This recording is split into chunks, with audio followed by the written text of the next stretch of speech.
Are we still recording? Oh, gosh. I guess we should start this, huh? Now that we're not disturbing Chris's gaming. Oh my gosh. Yes, because Fallout is so much more important than Gosh. Oddity Files, Yeah. the podcast. Oddity Files. Podcast. All things creepy, cryptic, otherworldly. Oddity Files.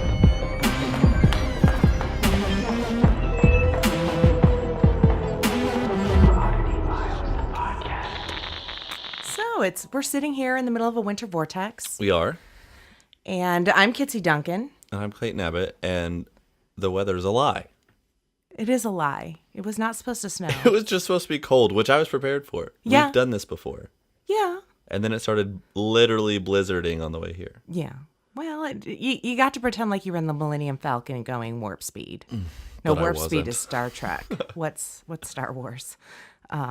Just light speed? Yes, thank you. I'm way more a Star Wars fan than I am Star Trek. Anywho, welcome to the show, kids. So what have you been up to?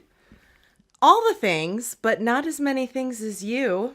I don't want to talk about it. Are you Mine sure? are so depressing. I just got a front door today. During the winter vortex. Yes. Unacceptable. At what point do you just go, fuck it, and move in here? Well, the front door like walks into our living room and kitchen. It's all just like one giant open area. For those who don't know, Clayton just moved into a new place. Correct. And we signed the lease before it was done because it's a brand new renovation. The house is super old, but they've essentially redone everything from the studs up, out, whatever direction. And so we were super excited. They had this original deadline of like January 7th, and our move-in date wasn't until the 15th. We're like, oh, like that's perfect. Well, they've clearly surpassed their deadline. Clearly. It's February 2nd. They've clearly gone past their deadline. They clearly have. But, so like I was saying, they just now put our new front door in, and so we had a massive hole going into the living room kitchen that was just outside. So we were just hiding out in our room with the pups and Kind of like I did when I was getting my flooring put in. Exactly. We're just starting to go crazy because it's like, oh, let's go to the gym or something. Well, we can't because they're still here. We have no idea when they're going to leave. Like yesterday, that's they the left worst. at 3. Today, they left at 6:30 or 5:30, Yeah. whatever time it was. You're like, oh, we'll be here at 6. I'm like, you guys gonna text me when you're on your way at like 5:50?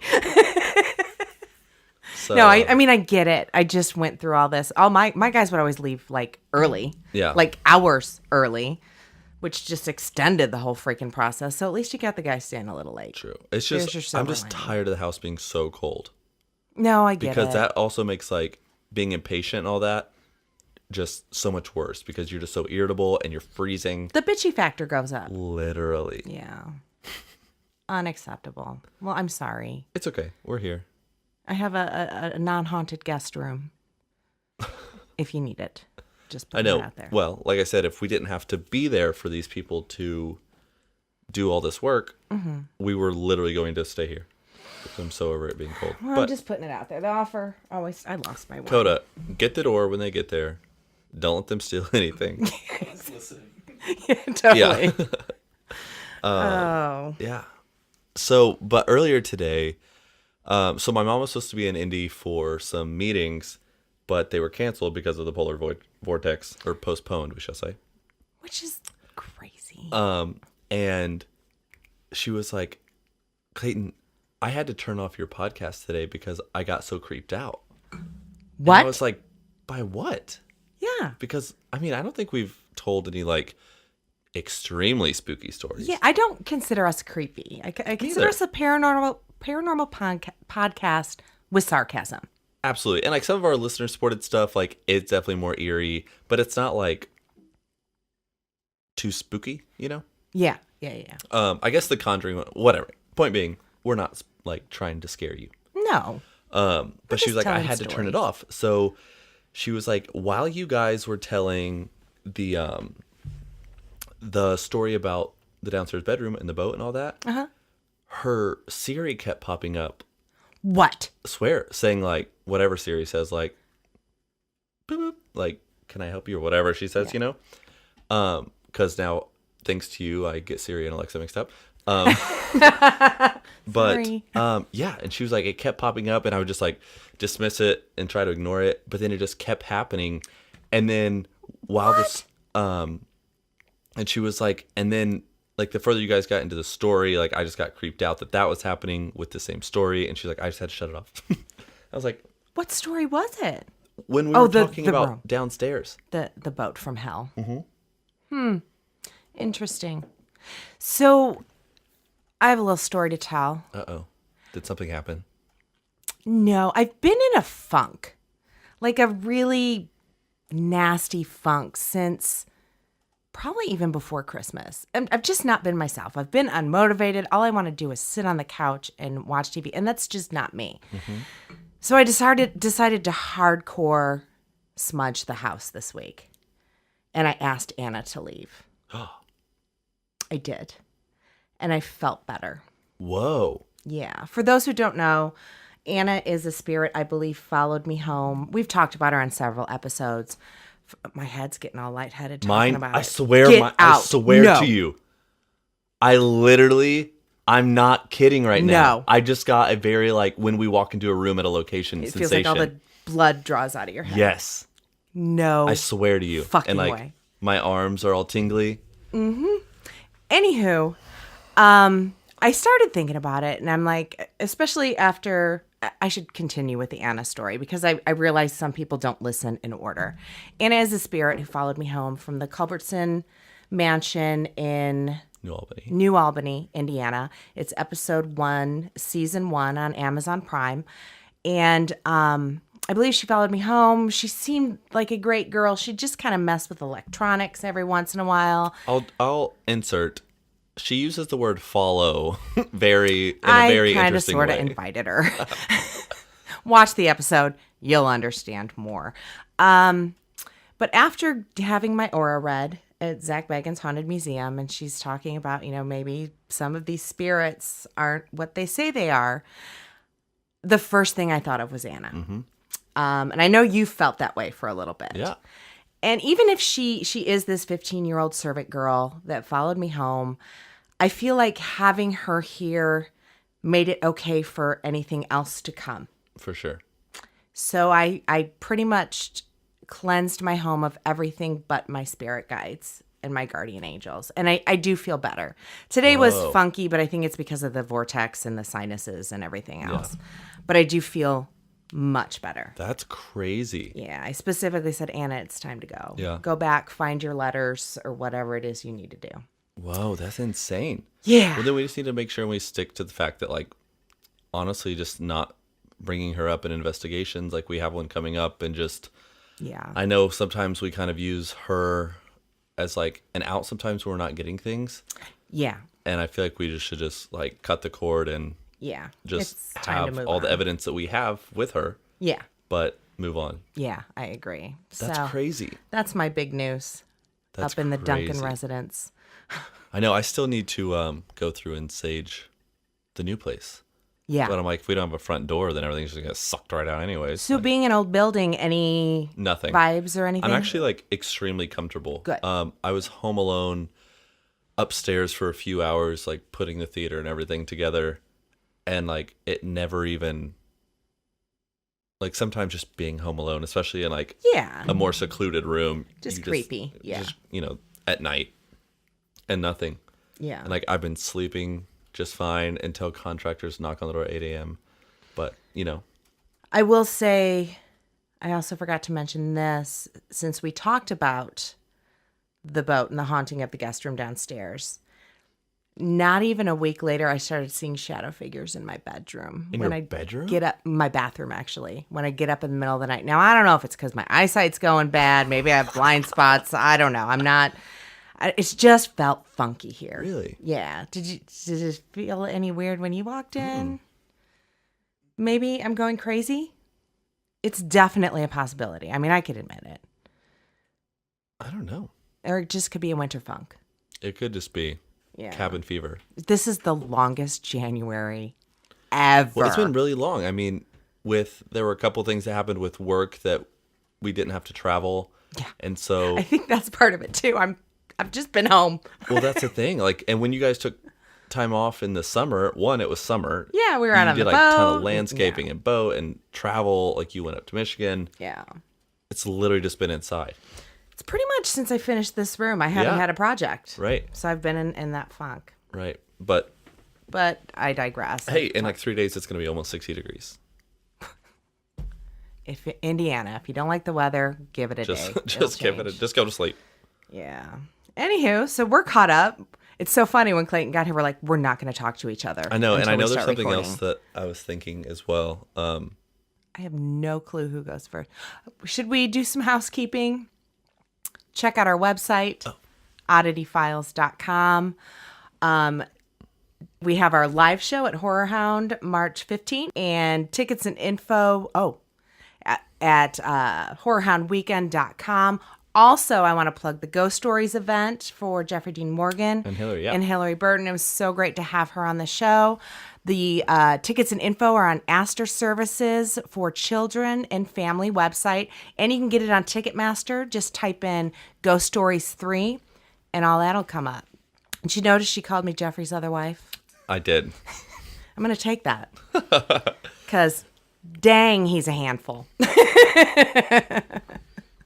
I told her. It's not like I'm keeping secrets. Oh, she knows. She married him.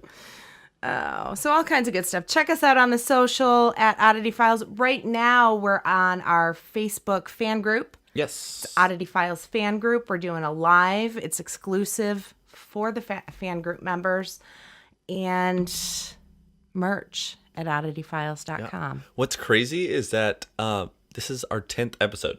Dude. And I know that sounds so small, but at the same time, like, I feel like we just started this. Okay, first, grab your wine glass. Oh, where'd it go? Put the pinkies up. Cheers. Oh, gosh, cheers. Go us. Insert. Chink. Chink. But yeah, 10 episodes. I feel like, one, like I said, I feel like we just started. But two, like, I've never, like, felt a lull. Like, I'm still enjoying this and, like, researching stories. That's so much fun. I mean, there's so many stories that I read and don't do because, Oh, like, I there's know. not enough evidence or something like that, that I'm just like, there's so much out there. All over the world. All over the world. It's insane. It's absolutely insane. So, But I'm having fun with it. Absolutely, guys. Follow us on everything. And please rate, review, and subscribe on iTunes and all the major podcast apps. yeah. There. Who goes first, James? You do. Awesome sauce. So you ready I'm ready. for the Vampires of New England? Yes. Of New England. Didn't I just? Yeah, I just did a New England story, didn't I? The Spalding House? It was Rhode Island. Yeah. Well, and this Still is in counts. Exeter, Rhode Island. Oh, my gosh. There you go. It's also the story of Mercy Brown. So in Exeter, Rhode Island, several members of George and Mary Brown's family suffered from tuberculosis infections in the final 2 decades of the 19th century. Tuberculosis was called consumption back in the day and was devastating and a much feared disease. They really didn't know a whole lot about it. The symptoms were fatigue, night sweats, and coughing up white phlegm or even foamy blood. One common symptom was a significant weight loss, giving the impression that the life was being slowly sucked out of the patient. There was no cure or medical treatment for it. Anyone who contracted the disease had an 80% chance of dying from it. Whoa. When was the big tuberculosis Oh, gosh, outbreak don't for ask like me. Waverly? Was that the 50s? I don't know. Maybe 30s, because this is the 1800s. So apparently that thing went on for a long time. George Brown lost his wife, Mary Eliza, to the disease in 1884. 2 years after the death of his wife, his oldest daughter, Mary Olive, died from the same illness. And almost 10 years later, the Browns' only son, Edwin, also contracted the disease. At the time, doctors would recommend sunlight and rest to cure Really? The disease. First glass of wine. Only halfway through. Maybe it is the crazy. So George sent his son off to Colorado Springs with the hopes of curing his only son and the disease currently ravaging the small town of Exeter. While Edwin was gone, the Browns' remaining daughter, Mercy, lost her life to consumption in January 1892 and was placed in a holding tomb since the ground was still frozen and they'd have to wait to bury her until the ground thawed. Once Edwin finally returned, he was not doing much better. And after being home a few weeks, his condition got worse and worse. So this is where the vampires come into play. Folklore of the day and the people trying to make sense of this devastating loss, people believed around New England, saying that each family had a member who was sucking the life out of the others like a vampire. Somebody who'd already passed away, even though that word hadn't even been made up yet, the word vampire. And the other family members would die if the family member causing subsequent harm as they took the life from others from the grave. So, all this Chinese telephone, no way to research the disease, things like that, in an attempt to protect the survivors and ward off the effects of consumption. The bodies of those who had died of the disease were exhumed and examined. The corpse was deemed to have been feeding on the living if it was determined to be unusually fresh for how long it had been buried, especially if the heart or other organs contained liquid blood still. So I guess they didn't embalm them back then. I don't know. After the culprit was identified, there were a number of proposed ways to stop the attacks. The most benign of these was simply to turn the body over in its grave. Some other cases, families would burn the fresh organs and rebury the body of the family members. And then the surviving family members would inhale the smoke from the burned organs or consume the ashes to in a further attempt to cure the consumption.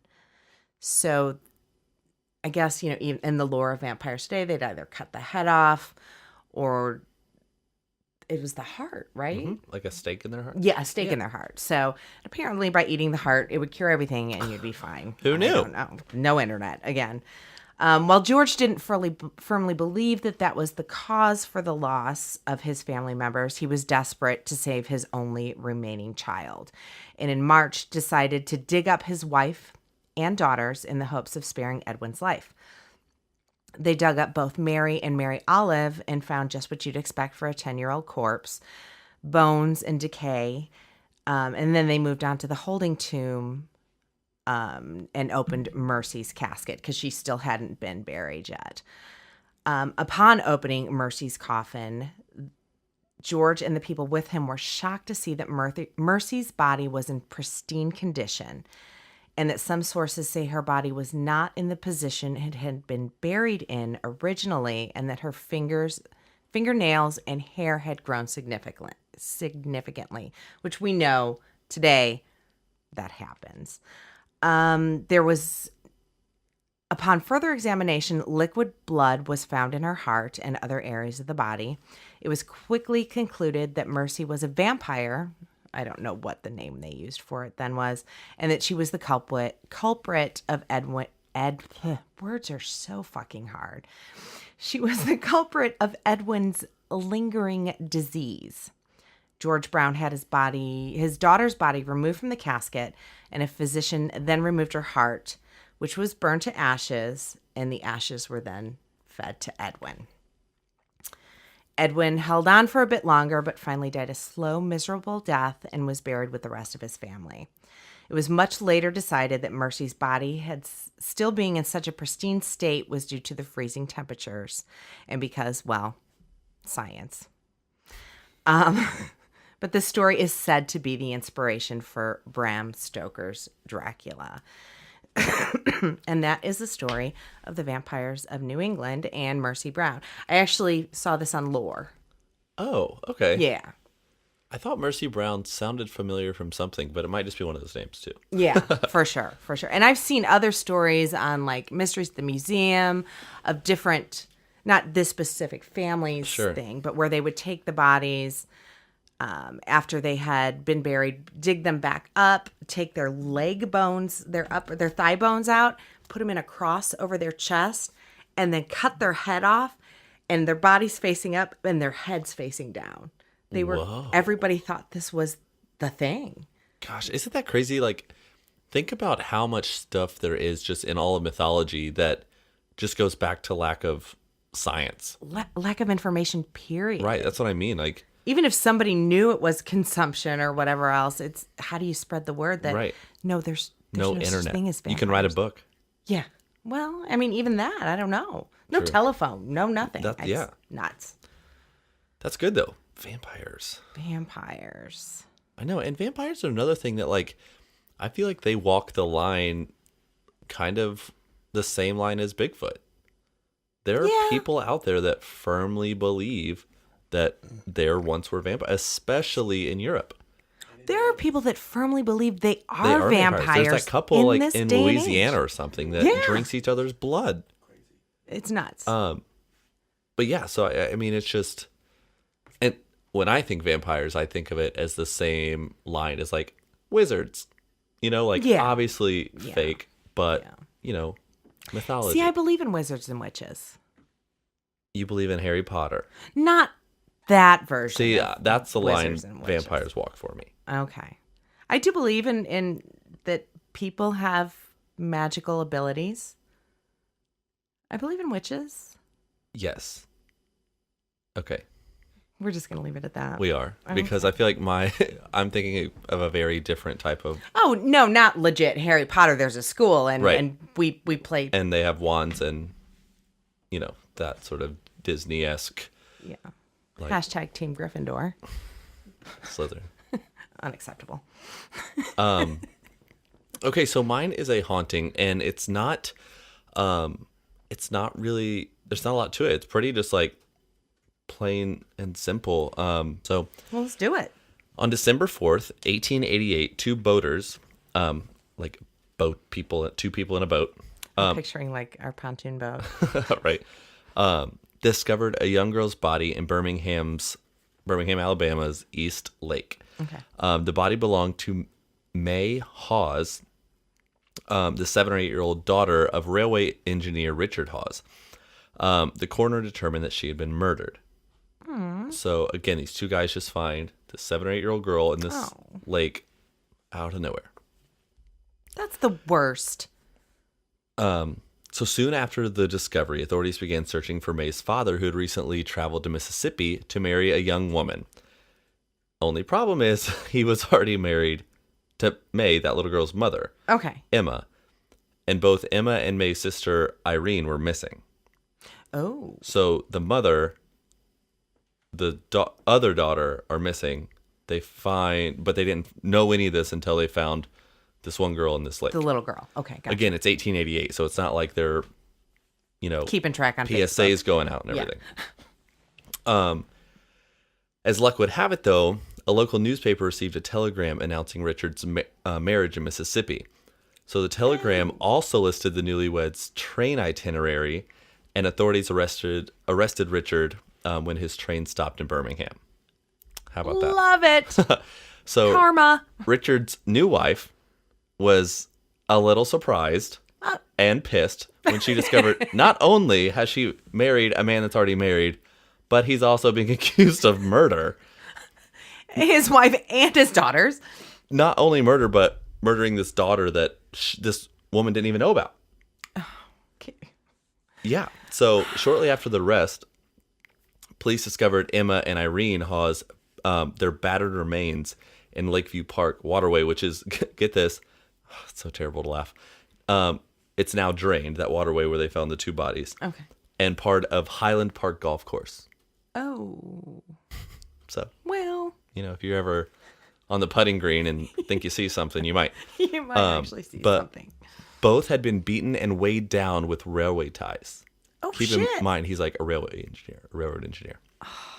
This guy sucks. Crazy. And, like, obviously I'm going to finish the story, but, like, do you think he killed all of them and hid them to try to hide them from his new wife? I absolutely do. Me too. What a dick Crazy. face. So the jury obviously found him guilty of murder, and Richard was publicly executed February 28th, 1890. Okay. So, karma. So Still waiting for the haunting. that's where we're here. I had to give the backstory though. No, I love it. So Mayhaws is obviously like, I want to know why she was taken somewhere different. Anyways, according to local legend, May now haunts East Lake, wandering the shoreline at twilight and calling out for her mother and sister. Some witnesses have seen a drowned child floating above, like just in the distance, and like as they get closer, it just disappears. They've seen like a face when they're looking down in the water, while others have spotted her caressing the lake's geese. It's these stories and others that prompted locals to dub Mayhaws the Mermaid of East Lake or Child of the Lake. Her spirit is so well known in Birmingham that locals gathered at the lake on Halloween to place lit jack-o'-lanterns along the shore and toss flowers into the water. They say that she prefers carnations. Oh, I was really hoping you were going to say that the dad was haunting and stuck in limbo somewhere. Oh, no. But that's why I said like it's very just cut and dry. It's just this little girl. I've never heard of that haunting before. Me either. I had never heard of it. And I would go golfing to meet her, but I suck at golf. Well, she's not. Her sister and mom were found Where the golf course in the is. Lakeview Okay. Park waterway, which has now been drained. But they were at the bottom tied to railway ties. I do wonder why she was separated from the other two, know. though. Maybe she tried to run away. Maybe. Poor baby. But she was only 8 or 9. But yeah, it's so it's cool that something. I mean, 1888.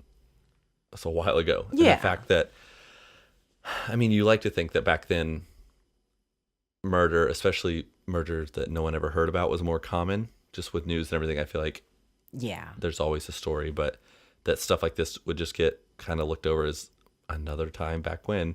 Yeah. But the fact that on Halloween people still go to They this still lake. celebrate her life. Yeah. Which is amazing. Yeah. Yeah. But can you imagine just like being on a boat and then like seeing a little girl like calling for her mom or something like this, and then it not being. I don't know what I'd do, honestly. So the reason I did this story, I was like, I have so many personal experiences with Children. child spirits. Yeah. I was like, I kind of just want to dive in and try to find With your handy dandy flashlight. something like that. Yeah, No, we should go. Let's just go. I know. Well, we have we have a show later this year, maybe in Birmingham. So we'll see. Yeah. But that would be cool just to go to the lake and just even if we just walked the shoreline and see Yeah. if we felt anything weird. But Spirit box in hand and a flashlight. That's all we need. just a spirit box and a flashlight. You're right. We will find her. Yeah, and we like I will said, let her there- tell her story. I know. Poor May. She was 8 or 9. Oh, that's so sad. But here's the thing, like, what about the mom and daughter? Or mom and sister? Maybe they crossed over together because they were together. Maybe she's still looking for mom. Oh my gosh, and that's why she's always calling for him. Yeah. Damn, this dad's the worst. That dad is the worst. I know. She looks so sweet. So sweet. People are crazy. I fucking hate people. People are crazy. No. Like, That's why we hunt ghosts. I love ghosts. I fucking hate people. how many times are we more terrified of Every real damn time. humans being in this location, like being in these locations, than ghosts? Like if we were at, what was it, the Para Cafe, and I start screaming and you're like, don't piss off the ghosts. I'm like, I'm not worried about ghosts. I'm worried about people being up here. It's the worst. The worst. But yeah, I thought it was No, that it was was cool. A It was beautiful sweet. set. It wasn't. Yeah. I know, and that's why not all ghost stories are like scary and spooky and malicious and out to possess you. No, they're really not. Because like you're gonna tell me that this poor little girl with what happened to her is still here to try and Yeah. Like a little girl ghost asking for her mommy is a demon. No, it's not. it's not. It's absolutely not. She's just not at rest. Oh, so I made a phone call this week to a friend of ours, a mutual friend, Oh.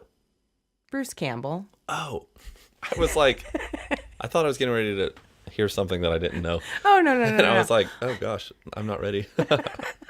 But I'd reached out to him. I'm like, so, Clayton and I are doing this podcast. Do you have any paranormal stories? And he's like, actually, like 2 days ago. Yeah. So it's super timely. Whoa. And I think James has it on the computer over there. Do you want to listen to it? Yeah, might as well. So what are your thoughts on the paranormal?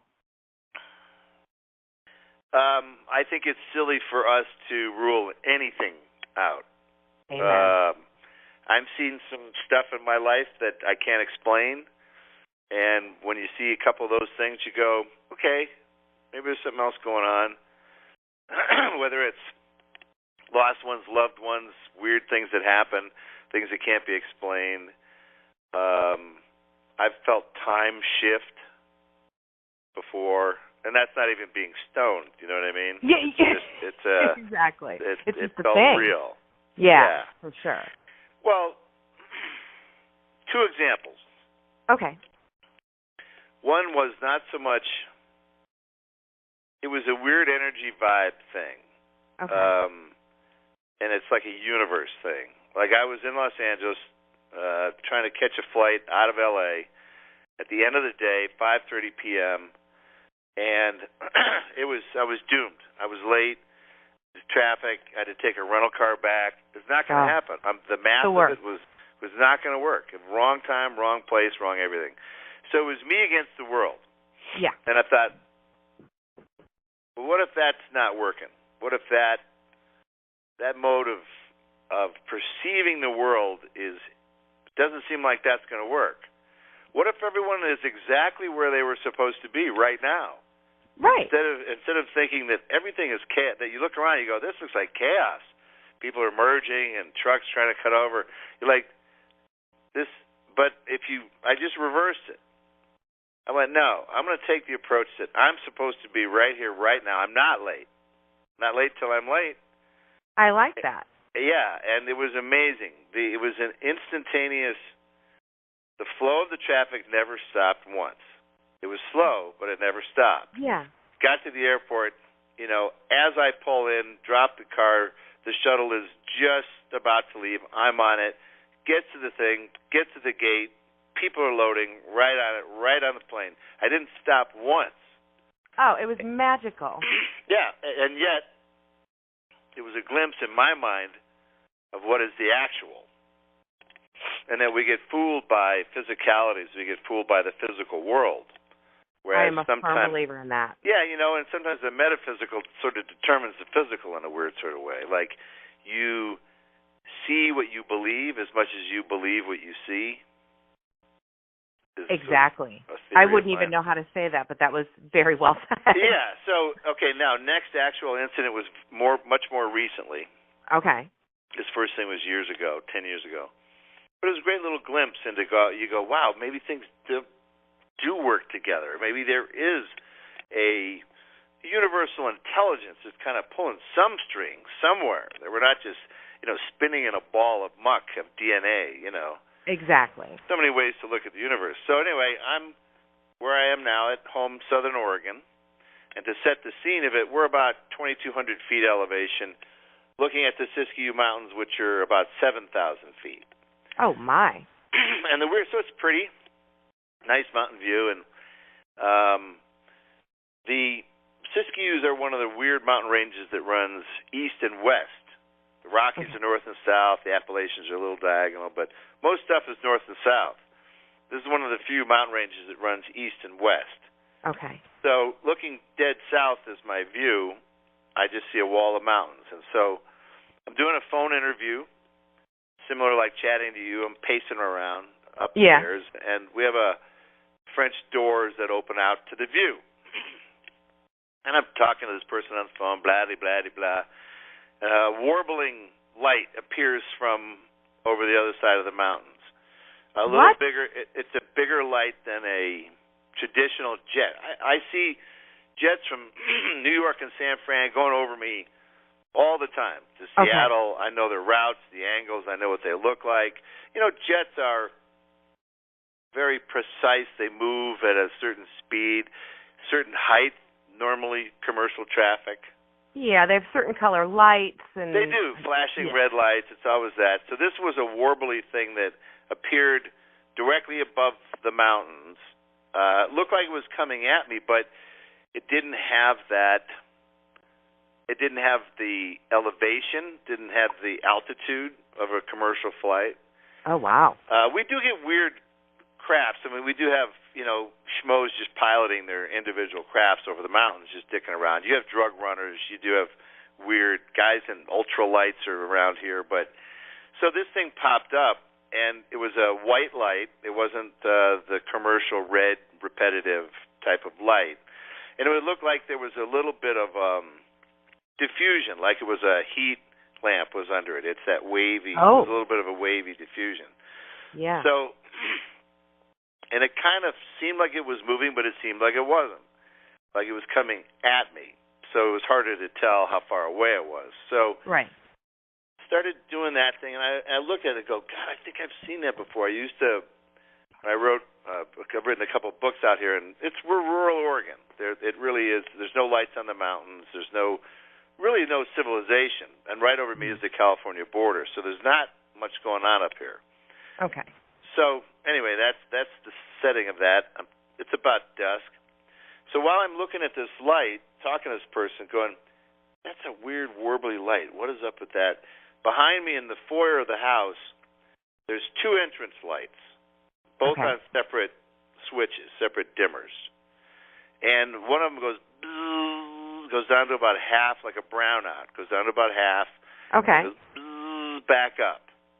And then the other one goes down by about half, and then back up to full. Now, if the house was doing a brownout, the whole house would have done that. Everything at the same time. Everything would have done it at the same time. Those two lights are not on the same control. Oh, wow. Individual controls. So they would have normally, if they were connected, would have both gone up and down together or whatever, Right. Sometimes the electrical circuit get timed together.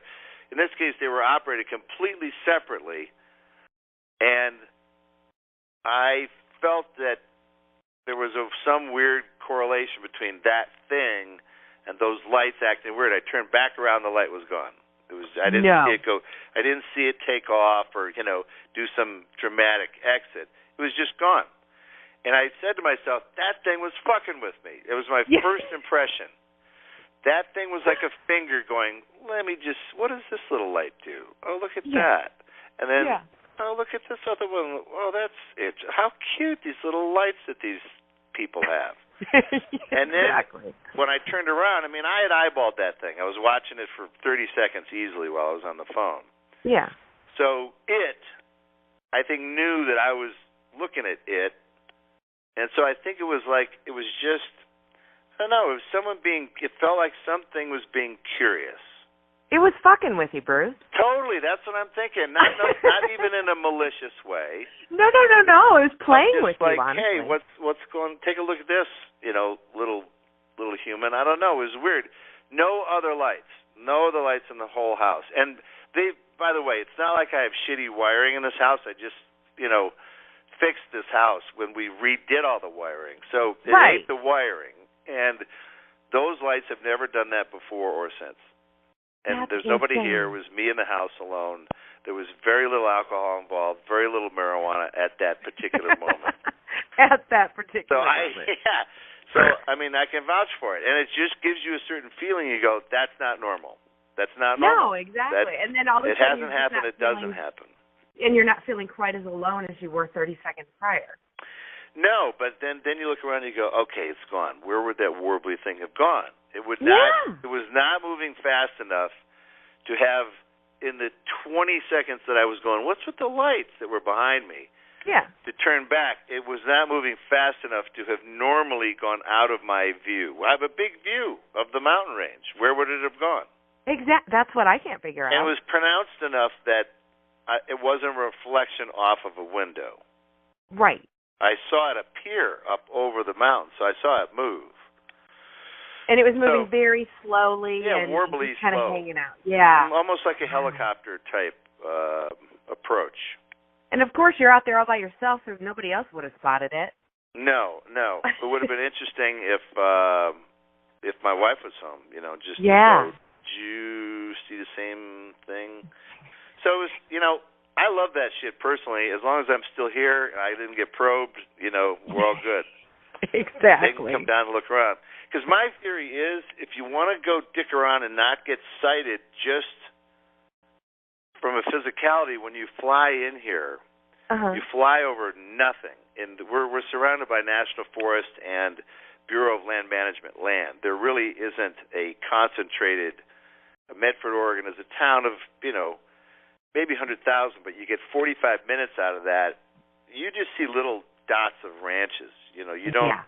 There's no one here. And Siskiyou's, Wairika is the biggest thing south of us in California. North of us is Eugene, which is, each one is 2 hours north or south. So there's just. Oh, wow. So if I wanted to be a UFO to not get hassled, That's where you'd go. Even from a physicality, I'd go over the desert. I'd hang around over the desert.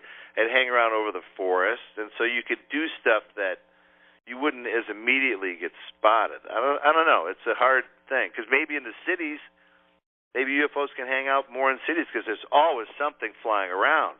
That's true. In a city, you do like the burn notice thing. You're hidden in plain sight. Yeah. You're like a spy. Yeah. So, I don't know. I thought it was cool. Now, if it's a government plane, that's a little creepy.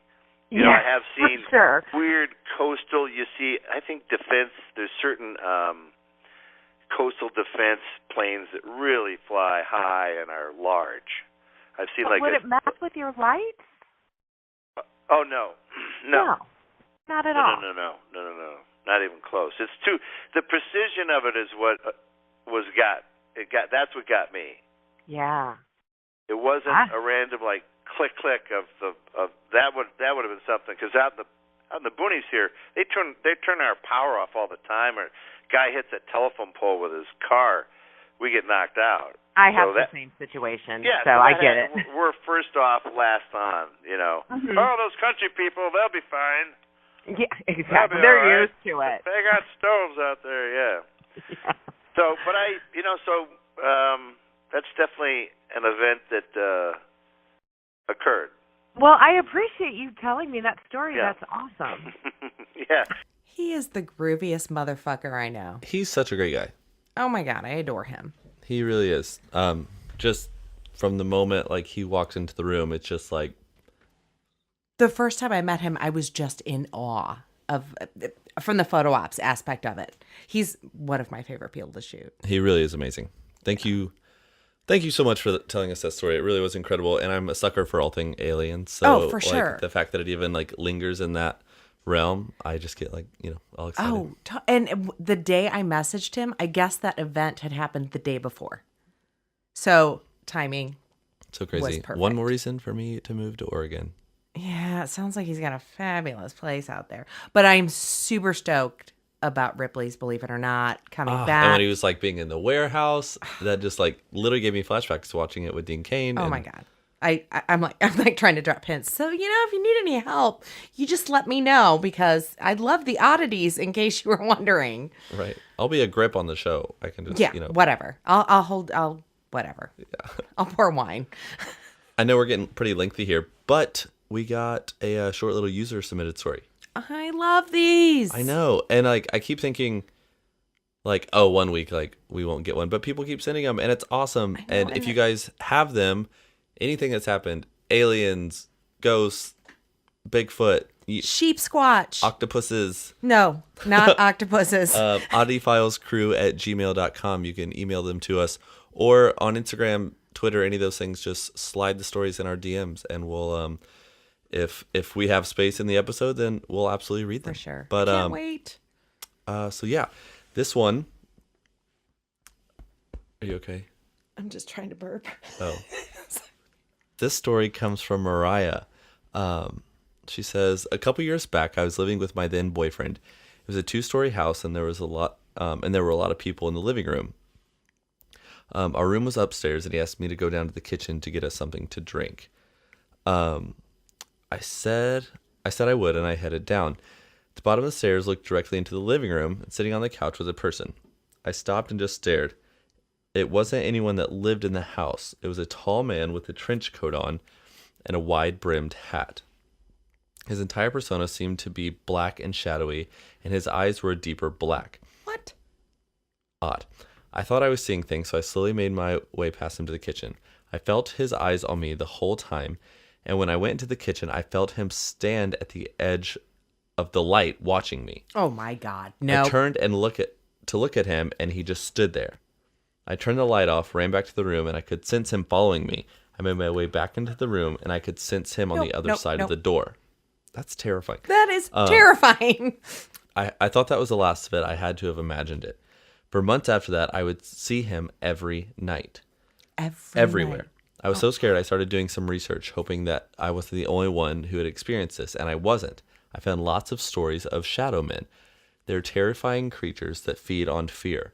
Once I learned what he was, I was able to tell him to go away. It took a couple of tries, but he finally left me alone, and I haven't seen him since. Oh, thank God. His presence just felt so malevolent and evil. I was scared to be alone. Just talking about it and pictures alone make me feel panicky. That's terrifying, Mariah. That is very terrifying. It's very Slenderman. Yeah. Oh, that's a whole other can of worms. Slender Man.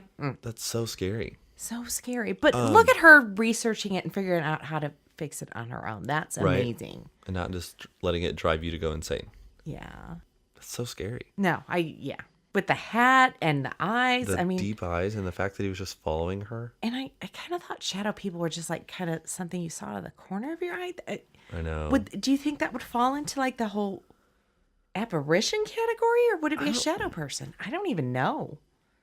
I don't either. This sounds like a lot more than a shadow person. Yeah. I mean, maybe it's a little bit of both. Yeah. Mariah, that was an amazing story. That was amazing. Little creepy. Very creepy. I may have nightmares about I this know. I was tonight. like, I'm going to be like, if I have to wake up to go get like a bottle of water or something in the middle of the night, I'm going to be like, I swear to you, if there's this tall man in the corner. That's it. I'm now moving out of this house. It's 42 degrees in the living room. They're tall, dark men. Christina, I'm coming to your house. I've got the dogs. Let's go. Hell no, yours is just as haunted. Well, not anymore. Not anymore. I cleansed Right. it. Maybe. We'll see. So when we first moved into this house, well, still even to this day, if I'm downstairs by myself in the middle of the night and have to come back up the stairs, I every time run up the stairs and make this noise. Oh my God. It's just so creepy. I don't know. It's just when you're alone and you think you feel somebody watching you. And there's something about going upstairs, like you feel so vulnerable, like being on a staircase, because like there's nowhere to go if something happens. There's not, except up, and then and up, every and horror then you're movie. trapped. Exactly. Oh, not a bad episode for number 10. No, that was good. Yeah. I like that story. I like the vampires. Poor little May. Poor May. Sweet Bruce. baby I might angel. have to do an alien story next week just because now my mind's all. Bruce is the shit. I You guys know. should follow him on Twitter. He's Groovy Bruce. Oh, he's hilarious on Twitter too. Oh my God, he's And amazing. he interacts with a lot of fans, which is always cool. He does. It's very cool. I adore the man. But we are Oddity Files. I'm Kitsy Duncan. And I'm Clayton Abbott. And make sure you rate, subscribe, review, and tell all of your friends about us. Yes, please. We're sitting here like we're trying to get this going. We're doing everything in our power to get season 2 up on Amazon Prime. There's been like just to give you guys a little backstory, there's just been a glitch with one of the episodes that's holding it up. And it's, I think that might be part of my funk as well. Right. Well, and Amazon, Honestly. like Amazon's working hard as well. Yeah. To try to figure it out. But that is what has been holding up season 2. But in the meantime, we do have this for you guys. Season 2 has a lot of great episodes on it. It's stuff that I just want to talk about so bad, but I but keep, we can't. hinting. I know, right? And I know these people are just wanting more, and I can't yet. But we've got season 1 out there. If you haven't seen our show, Amazon Prime, search for Oddity Files. We're on there. I think we've got 6 episodes up there right now. Yeah. And as soon as season 2 gets released, we will be on all the social promoting the heck out of it. But thanks you guys so much for everything, your feedback, your emails, and just your love. We love you right back. Happy February. Stay warm. Thank God. Happy Valentine's Day is this month. Shit. This month. Shit. this month? Shit.